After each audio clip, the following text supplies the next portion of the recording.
People, how's it going?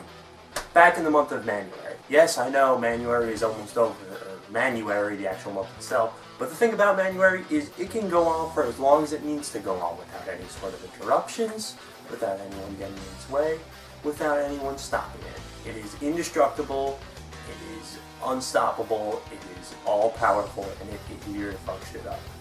Aside from the little Goku versus Superman thing, which yes, I've accepted it, I said my thoughts on it, but people are still going at it like it happened yesterday. I'm alright with it, I have said my piece, I am at peace, and you guys should be too, but you know, whatever floats your boat. But we're not here to talk about some crusty fanboy shit.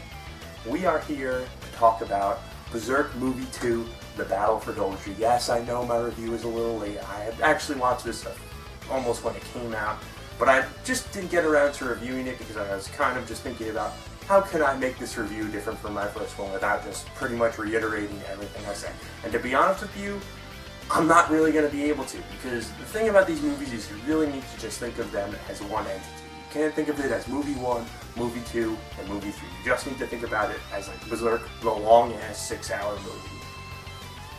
Now, to address people's biggest concerns about the movies is, oh, they cut stuff out from the manga.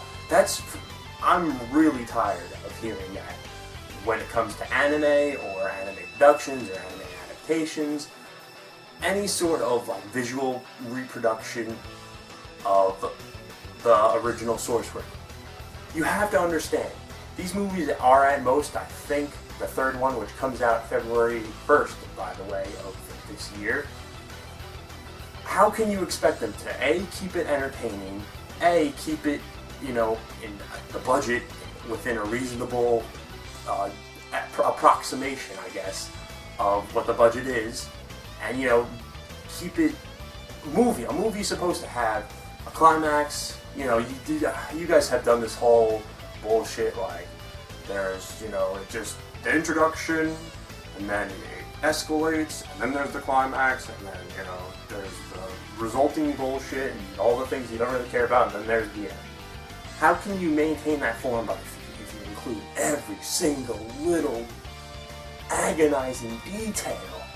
I mean, I'm just taking this at sheer entertainment value, and these movies have the utmost entertainment value. In terms of animation, you pretty much get what you got with the first one. That sort of, you know, 3D CGI, but like still looks like it's anime. Yes, I know it's not hand-drawn, it kills me too, but we have to accept that we are now in an age where hand-drawn shit is, you know, inferior. It's expensive, it's time-consuming, it's expensive, and, you know, just take every single little of those frames and animate it. You know, to do it on a computer, you are literally saving yourself thousands of dollars in overtime and having to pay people to sit there and painstakingly draw everything and painstakingly color every single little frame in. I would love if they could do it, I would love if they could find a way to do it, but CGI is the future and we just have to accept it. Now, what happens in Berserk Movie 2? Well, you know, you can't really avoid spoilers. If you have not seen the anime or the manga and you're watching this video, why would you be watching the video for Berserk Movie 2? You have to have some sort of pre-existing knowledge about Berserk, and I'm just going to assume you do. We begin with the battle, and this is the battle essentially where, you know, they have their little battle, and this is the battle where Casca feels weak, and the one funny part, and this is where Guts and Casca kind of connect, because Guts ends up saving Casca and they fall off the cliff and they have to survive, and the 100-man battle and all that. But one of the funny things that they did in the movie was, and I was like, I was not expecting this, I have to be honest with you, but the whole reason that Casca had, you know, was weak during the battle is because she's a woman, and what do women do? They have their time of the month, and even Guts points this out during the movie, and I was like, oh, I was not expecting that, and I kind of chuckled at that. I thought that was funny. But yeah, it's pretty much the main whole focus of the Battle of Doldrey is, of course, the Battle of Doldrey and Griffith, how he's trying to rise to become the king of his own kingdom and all that. And then towards the end, of course, you know what happens. The fall of Griffith and the Band of Hawks after Guts leaves, because Griffith gets so distraught and torn up over Guts leaving that he pretty much makes a whole bunch of mistakes, or one very, very, very, very bad mistake that ends up destroying the whole Band of Hawks, excuse me. And so yeah, that's pretty much where the movie ends. In terms of pacing, like I said, they really keep you into these movies. Like I said, you're not going to get every single little agonizing detail that you could possibly want. But if you were just sitting there expecting, them to hit all the main points, and they hit every single main point, you're getting quality, quality, quality in terms of voice acting, in terms of the CGI. Like I said, not a fan, but you're going to have to live with it, and I've learned to accept it. And just in terms of pacing and that sort of stuff, they really hit it all, and I think this is for a very specific type of fan. It's not for, oh, I just want to see people have relationships and emotions, and I want everything to end well, because I've said this in prior, even on Diglio back in 1945 when I made videos on there, Guts is a tragic hero. The story is going to end tragically. There's not going to be too much to be all happy and smiley about.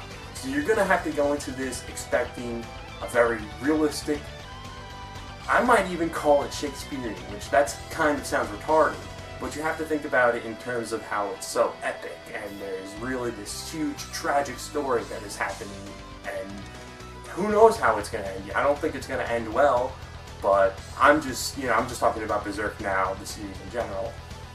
But for these three movies, they are really, I think, every single one so far, and I can't wait to see 3. And by the way, as a side note, 1 is now out on Blu-ray, and who did they get for the English voiceovers other than the original voices from the anime? If you've seen the anime, 26-episode anime adaptation of the original voice English dubbing of Guts, Griffith, and Casca, which I thought that's really, as a Berserk fan, I cannot ask anymore, because I cannot imagine Guts saying Griffith other than how he says it during the English dubbing of the anime. So I'm really excited to see movie 3, because that's where shit really hits the fan, and I think people, especially just from watching the anime, I think they get this sort of idea that, oh, Berserk is, it's 26 episodes, and, it ends kind of horribly, but I guess that's the chunk of the manga, right? No, wrong. That's like the smallest little, I think that's, I forget what the name of the arc is, but in terms of volumes of the manga, it is not that far in the manga at all. So, I really hope they just continue making these movies, and I know they will. Probably, I don't know when, movie 4, 5, 6, however they're going to do it, when they're going to do it, they haven't really announced anything. But, like I said, movie 3 is coming out in February, and they have been very well critically acclaimed, both in, just general publication, and I think also in terms of people going to see them at the movies, because you have to realize in Japan, people can actually go and see the Berserk movie in theaters. That would blow my mind to be able to do that, even just for, a one-night showing. Over here in America, that's, how screwed we get when it comes to anime and things of that nature. But anyways, that's pretty much all I have to say on Berserk Movie 2, The Battle for Doldrey. It gets 2 thumbs up for me. What the hell else could you possibly want? You get all the action you want, bloody, bloody, bloody, awesome fights, great voice acting. Really, even the subs I watched it on, of course you're not going to be able to watch these things legally until they come out on Blu-ray, which usually, we're always lagging behind in America. The classic situation that always happens. But I was really just entertained for, it's not too long, it's about an hour and a half. And like I said, it's not perfect, but you really have to go in there just expecting to be entertained as a Berserk fan, and you will be. That's pretty much all it asks of you. Very high quality. But anyways, that's it for, I guess, the anime portion of MANUARY. We got the Max Payne and Hitman reviews coming at some point. I gotta fucking record the footage for that. In terms of, I gotta sit down with the capture card and edit that all together. Really sucks. Sony Vegas really sucks for that, because it does not like the capture cards files or the files from the video camera. It's all the frame rate lags. It's like, I gotta sit here and do it. It's very unappealing to do, but I do it because apparently some people like to hear what I'm saying. So anyways, guys, that's it. I'm out. Take it easy.